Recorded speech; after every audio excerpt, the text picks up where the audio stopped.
কিছুক্ষণ আগেই যে খবর আপনাদেরকে জানিয়েছিলাম, নির্বাচন কমিশন আশঙ্কা প্রকাশ করছে যে বিকেল 4টের পর 3টে জেলায় বীরভূম, মুর্শিদাবাদ এবং কোচবিহারে অশান্তির আশঙ্কা প্রকাশ করেছে নির্বাচন কমিশন। কেন্দ্রীয় বাহিনীকে সতর্ক হতে বলেছে, বুথ দখল হতে পারে। এর মধ্যেই যে খবর পাওয়া যাচ্ছে, দুবরাজপুরে আক্রান্ত কেন্দ্রীয় বাহিনী।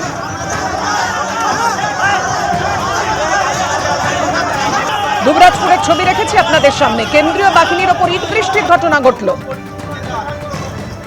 পুলিশের গাড়িও ভাঙচুর করা হয়েছে দুবরাজপুরে।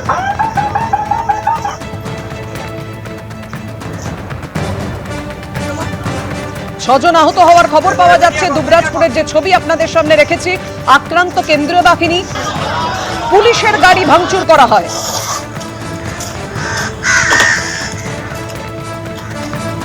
একেবারে গাড়ি ভাঙচুর, অশান্তির ছবি, ইট বৃষ্টির ছবি এই ছবিতেই স্পষ্ট। ভাস্কর মুখোপাধ্যায় আমাদের প্রতিনিধি আমাদের সঙ্গে রয়েছেন। ভাস্কর, আরো বিস্তারিত জানাও, ঠিক কি ঘটেছে? দেখো, দুবরাজপুর বিধানসভা কেন্দ্রে ৬৫ নম্বর বুথে এই বুথ প্রাথমিক দলে ভোট চলছিল এবং যেটা অভিযোগ, ভোট শান্তি হয়। তারা একটা নির্দিষ্ট দলকে যখন ভোট দিচ্ছিলেন, কিন্তু সেই দলে ভোট পড়ছে না, অন্য দলে গিয়ে সেই ভোট পড়ছে। এই নিয়ে একটা অশান্তি চলছিল এবং অশান্তিতে প্রায় ঘন্টাখানেক ধরে চলছিল।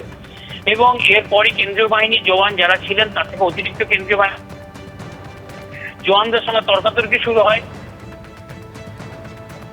না, আমাদের প্রতিনিধির সঙ্গে আমাদের যোগাযোগ বিচ্ছিন্ন হয়েছে। আপনারা দেখতে পাচ্ছেন সেই মুহূর্তের ছবি আপনাদের সামনে রেখেছি।